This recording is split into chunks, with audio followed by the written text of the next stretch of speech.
Čaute, máme akurát 6.5. dneska je útorok, mňa čakajú praktické maturity, keďže chodím ešte na strednú, som v maturitnom ročníku, tak vás prevedem tým, ako to vypadá a či to zvládnem. Najprv si zbalím veci, máme takúto nepodstatnú vec, kde jednoducho sme si 4 roky písali odborné praxe, čo sme robili a musíme to ukázať.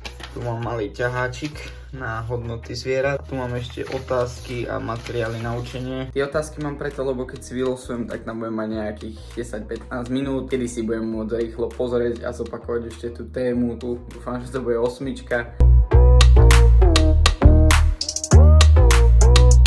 Práve som na ceste do školy.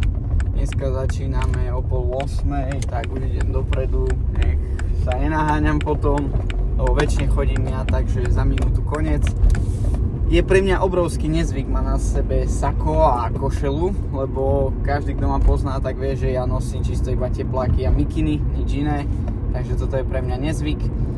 Maturita u nás prebieha tým štýlom, že prídete, musíte byť formálne oblečení, potom si ideme losovať do triedy otázočku, otázku si vylosujete, viete číslo, potom máte nejakých 20 alebo 30 minút na to sa prezliecť do pracovného. Prvých 10 otázok sú vo voliere so zvieratami, ďalších 5 čaká a ide sa do laboratória. Aby som vám povedal, aké cca témy sú tam, tak napríklad máme tam pitva vtáka cicavca, potom je tam klinické vyšetrenie, čo znamená, keď máte psa, idete veterinárovi a on sa vás pýta na vaše údaje, čo je zvieraťu a tak proste to musím spraviť. A takúto základnú prehliadku by som to nazval.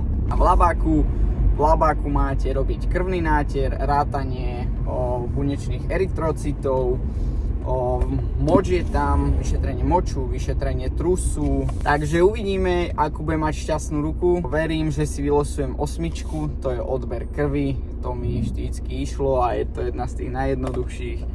Takže uvidíme, jak to dopadne, budem vám dávať priebežne vedieť. Myslím, že vám budem vedieť natočiť, keď si vylosujem, ale samotné maturity vám nemôžem samozrejme točiť. Tam sú telefóny zakázané. Ideme na to.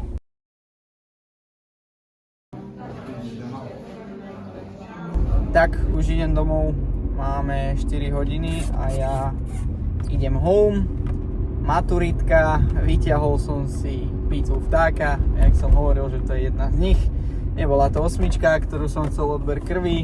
Išiel som hneď druhý alebo prvý som išiel pitvať. Maturoval som na 2, ale podľa mňa s veľkou pomocou, že keby je to číslo na mne, tak neviem, je to horšie, určite je to horšie. Veľmi pekne ďakujem učiteľkám, ktoré tam boli, ktoré mi pomohli. Celá skupinka, čo sme dneska boli, tak všetci sme spravili maturitu. Najhoršia bola u nás 4, ale tak či tak základ je to, aby človek prešiel. O 3 týždne ústne maturitky, to bude horšie, slovenčina, angličtina, plus tam máme veterinárne predmety, chovateľské a ekonomické.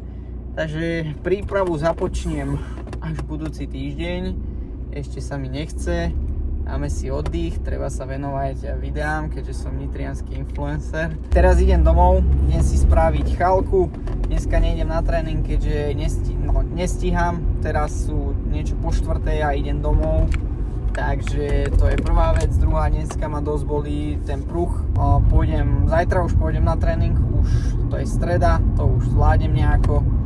Musím trénovať, nechcem sedieť, nebaví ma to sedieť len doma a nič nerobiť, takže pôjdem na tréning.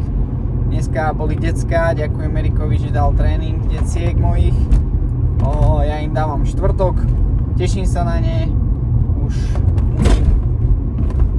Zajtra musím vymyslieť, čo im dám na tréning, lebo vždy sa snažím, aby to nejako nadväzovalo.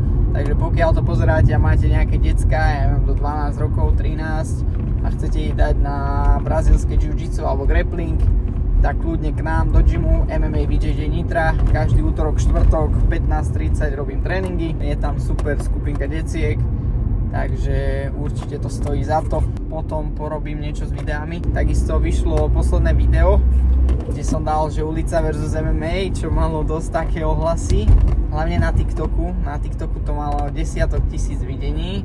a je tam neskutočne veľa komentárov, je tam veľa hejtujúcich komentárov na mňa, veľa komentárov, ktoré so mnou súhlasia, veľa takých, s ktorými ja súhlasím, takže veľmi dobré ohlasy. Taký cieľ bol, aby to vyvolalo kontroverziu medzi ľuďmi, to sa podarilo, za čo som rád. A mám nachystané jedno špeciálne videjko. Sa oprem do skupinky futbalistov. Presne tým štýlom sú točené tie videá na schvál, aby bola nejaká kontroverzia, aby niečo bolo. Jednoducho, aby boli kliky na mojom profile, kde už budem mať pomaly 3000 followerov na TikToku. Ja viem, niekto povie, že na TikToku je to ľahké, ale ja to berem v tom štýle dobre, lebo snažím sa tam ten content tvoriť, nedávam tam bariaku chujovinu, nesnažím sa robiť trend videá iba, že nejaký trend spravím, alebo nejaké retardované kopírky niečoho. Snažím sa tam dávať proste môj obsah, čo tvorím aj normálne. Robím si fajnové tortilky s mletým mesom, sír, robím slaninovú domácu majonézu. Takéto 2 tortilky z pol kila mesa. Let's go!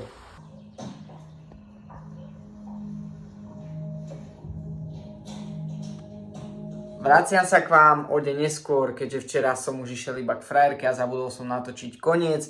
Takže dúfam, že sa ti páčil vlog, pokiaľ si ho dopozeral až sem. Tak napíš dolu do komentárov maturita, nech viem, že si to dopozeral až do konca a uvidím, kto to fakt videl. Veľmi si to vážim a budem rád aj za každý odber. Čaute.